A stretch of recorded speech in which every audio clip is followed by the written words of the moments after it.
Hello dears, ഇന്ന് നമ്മൾ carrot കൊണ്ട് വളരെ ടേസ്റ്റി ആയിട്ടുള്ളൊരു കറിയാട്ടോ തയ്യാറാക്കുന്നത്. എപ്പോഴും നമ്മൾ ക്യാരറ്റ് വെച്ചിട്ട് അവിയലും സാമ്പാറൊക്കെ അല്ലേ തയ്യാറാക്കുക. ഇന്നൊരു വെറൈറ്റി ആയിട്ടുള്ളൊരു കറിയാട്ടോ തയ്യാറാക്കുന്നത്. വീഡിയോ ഇഷ്ടപ്പെടുകയാണെങ്കിൽ സപ്പോർട്ട് ചെയ്യുക, ലൈക്ക് ചെയ്യുക. അപ്പോൾ ഞാനിവിടെ ഒരു ക്യാരറ്റ് വെച്ചിട്ടാട്ടോ തയ്യാറാക്കുന്നത്. ആദ്യം നമുക്കിതിൻ്റെ തൊലിയൊക്കെ ഒന്ന് കളഞ്ഞെടുക്കാം. നമ്മൾ അവിയലൊക്കെ ഉണ്ടാക്കുമ്പോൾ കട്ട് ചെയ്യണ പോലെ നീളത്തിലൊന്ന് കട്ട് ചെയ്തെടുക്കാം. അപ്പോൾ അതാ കട്ട് ചെയ്തെടുത്തിട്ടുണ്ട്. ഒരു ചട്ടി അടുപ്പത്ത് വെച്ചിട്ടുണ്ട്. ഇതിലേക്ക് 2 ടേബിൾ സ്പൂൺ വെളിച്ചെണ്ണ ഒഴിച്ചെടുക്കാം.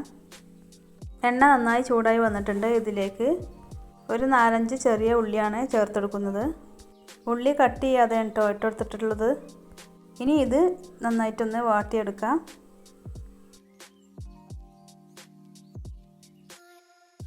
ഇതിലേക്ക് 2 പച്ചമുളക് കീറിയത് ഇട്ടെടുക്കാം. ഒരു തണ്ട് കറിവേപ്പില ഇട്ടെടുക്കാം. ഇനി നമ്മൾ നേരത്തെ കട്ട് ചെയ്തെടുത്ത ക്യാരറ്റ് ഇതിലേക്ക് ചേർത്തെടുക്കാം. ഇനി ഇത് നമുക്ക് നന്നായി ഒന്ന് വഴറ്റിയെടുക്കാം.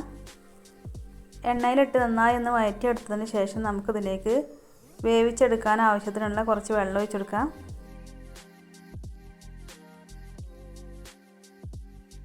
ഈ സമയത്ത് നമുക്ക് ആവശ്യത്തിനുള്ള ഉപ്പും കൂടെ ചേർത്തെടുക്കാം. ഇനി നമുക്കിത് മൂടി വെച്ചൊന്ന് വേവിച്ചെടുക്കാം. മീഡിയം ഫ്ലെയിമിലിട്ടിട്ട് വേണ്ടത് വേവിച്ചെടുക്കാൻ. വെന്ത് വരുമ്പോഴേക്കും നമുക്ക് ഇതിലേക്കുള്ള അരപ്പ് റെഡിയാക്കാം. ഒരു മിക്സിയുടെ ജാറിലേക്ക് ഞാൻ 1/2 കപ്പ് തേങ്ങയാണ് ഇട്ടെടുത്തിട്ടുള്ളത്. ഒരു 1/2 ടീസ്പൂൺ മഞ്ഞൾപ്പൊടി ഇട്ടെടുക്കാം. 1/2 ടീസ്പൂൺ മുളക് പൊടി. നല്ല എരിവുള്ള മുളക് പൊടി ആയതുകൊണ്ട് തന്നെ 1/2 ടീസ്പൂൺ എടുത്തിട്ടുള്ളൂ. ഇനി കുറച്ച് കുരുമുളക് ഇട്ടെടുത്തിട്ടുണ്ട്. അരക്കാൻ ആവശ്യത്തിനുള്ള വെള്ളം കൂടെ ഒഴിച്ച് നന്നായി ഒന്ന് അരച്ചെടുക്കാം.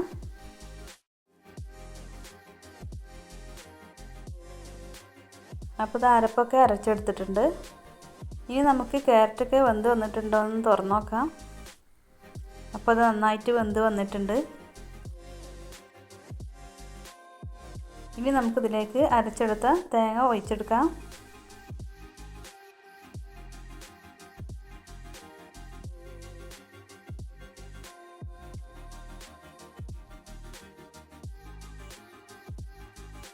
ഇനി മിക്സിൻ്റെ ജാർക്ക് കുറച്ചും കൂടെ വെള്ളം ഒഴിച്ച് ഒന്നും കൂടെ ഒന്ന് ലൂസാക്കി എടുക്കാം.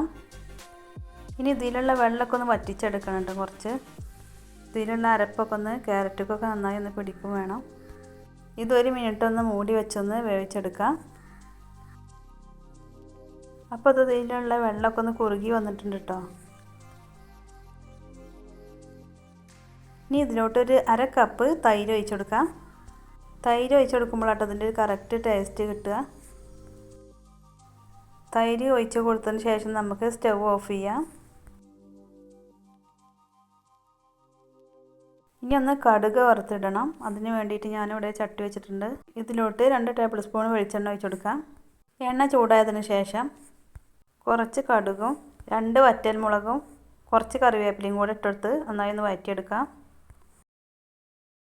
ഇനി നമുക്ക് കറിയിലേക്ക് ഒഴിച്ചെടുക്കാം.